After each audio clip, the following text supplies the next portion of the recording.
I don't know if it told us anything that we didn't already know. I think what it reinforced is that there are no good predictions right now. There is nothing safe about the top of the Eastern Conference.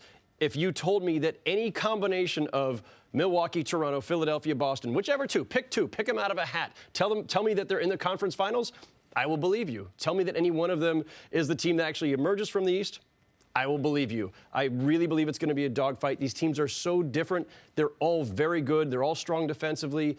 I think if anything last night, what it reinforced too, though, is Giannis is not messing around.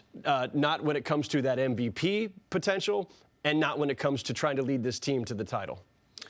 Yeah, I'm with Howard. I mean, and I don't put Philly, as talented as they are, I don't put them with Toronto, Milwaukee, and Boston. I just think the Ben and Embiid aren't quite ready yet to win at the highest level. I certainly don't think they can beat Boston. I think, Brad Stevens has their number.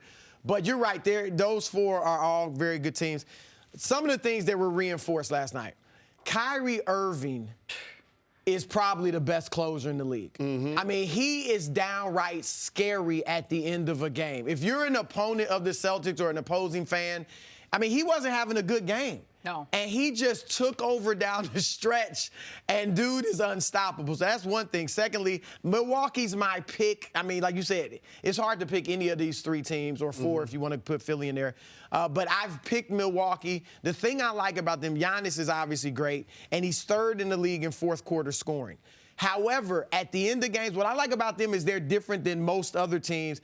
At the end of the game, the ball finds the open man. Even if it's not Giannis. Last night, it found Chris Middleton with 32 seconds left. He hits the three-pointer. Other teams, we know they're going to Kyrie. We know they may be going to Kawhi. We know they're going to LeBron or whatever. I like kind of the ball finding the open guy and empowering other guys to make a big play. I think even that whole sequence down the stretch. I mean, we see Giannis hit a basket, Middleton with the big three, Bledsoe taking it to the basket, Brogdon had a big pull-up shot. We've talked so much about the Celtics and Brad Stevens and the confidence we have in what he can do.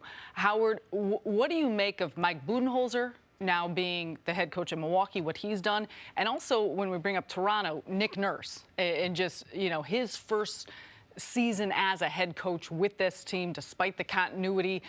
Is there an edge anywhere to you and kind of how you look at the coaching and the matchups and what that may factor into when you look at these top teams in the East? Well, it's interesting, the contrast between those two, right? Nick Nurse, a rookie head coach, Mike Budenholzer, who had not only all those years as an assistant in San Antonio, but had the experience in taking an Atlanta team that really, it didn't scream star power, but they became better than the sum of their parts and a 60-win team because he maximized everybody there. That's what Mike Budenholzer is doing in Milwaukee. It's very, very rare in this league, as we all know, to take a team with no major additions. No All-Stars joined them in the summer. There was no... Brooke Lopez isn't a major addition. We love Brooke Lopez. We love Brooke Lopez. My favorite. Ursa Ilyasova, great guy. It's like 10th stint with the Bucks. But the Bucks went from middle to lower of the pack playoff team, 7th seed, to dominant in the East with one major addition, the coach. So I think it comes down to the defense for me, and that's why I trust the Milwaukee Bucks, because once we get to the postseason, we know the style of basketball changes compared to what we see in the regular season. So if you ask me what did we learn about the East last night, I think we learned that it's probably going to be a two-team race, and I think those are going to be the two teams left standing at the end, just because of what you talked about with Kyrie being one of the best closers in the game. And Boston is a deep team. Now, granted, they haven't learned how to play together yet because you have Kyrie, and he's been a bigger part. He dealt with the injuries last year, and so you have Gordon Hayward. He had the injury last year. I think they're still trying to figure out how to play with one another, but I think they're taking steps in the right direction. And now is the time of the season where we see these teams ratchet up the intensity a little bit. So when I looked at that game last night, I mean, you're really one foul call away from Kyrie hitting 2 free throws and that being the game winner. It's a situation right like that where these two teams, based on what we've seen so far in the regular season and how they're playing now, I trust them more than I trust Philadelphia, more than I trust Toronto. I agree, because people looking at Boston as the 5th seed and saying, oh, no.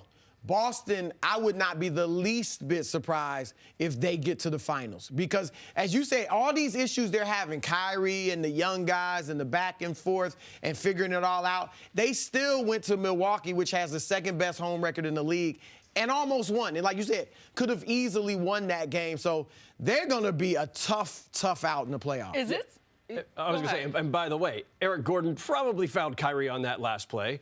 And by the way, also, the Celtics of those 4 teams are the ones with the most continuity. Right. Yes, they had the issue of trying to get Gordon and Irving reintegrated again, but that team's been together, and they were in Game 7 of the conference finals. They're the most proven commodity. Philly hasn't been that deep. Milwaukee, as we were just talking about, was a low seed a year ago. Toronto is new with Kawhi there.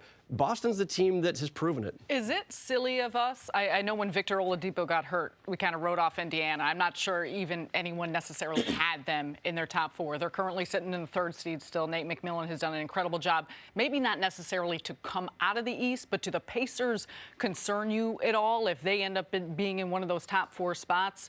Do you anticipate them staying there? And is there a tough matchup for any of these teams against that Pacers group?